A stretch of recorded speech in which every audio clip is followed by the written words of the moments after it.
आणि नवी मुंबईतल्या पावणे MIDC मधल्या एका कंपनीला मोठी आग लागली आहे।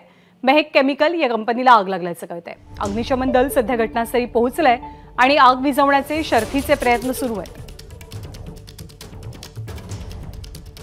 मेहक कंपनीला लागलेली ही आग विझवण्याचे सध्याचे प्रयत्न आहेत।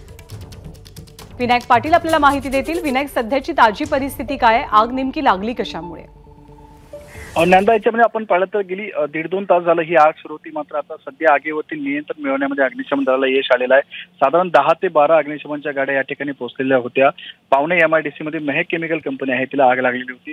प्राथमिक अंदाजातून अग्निशमन विभागाकडून किंवा पोलीस यंत्रणेकडून तसं सांगण्यात आलं नाही की नेमकी आग शॉर्ट सर्किटमुळे लागली का कशामुळे लागली ते अद्याप समोर आलेलं नाहीये। मात्र सुदैवाची बाब की याच्यामध्ये कोणी जखमी झालेलं नाहीये आणि आता आग आहे ते नियंत्रणात आलेली आहे। आजूबाजूची ज्या कंपन्या आहेत त्या कंपन्यांमध्ये ही आग पसरू देण्यात आलेली नाहीये, त्यामुळे सध्या कुलिंगचं काम चालू आहे। नंदा, धन्यवाद विनायक या माहितीबद्दल। ABP माझा, उघडा डोळे बघा नीट।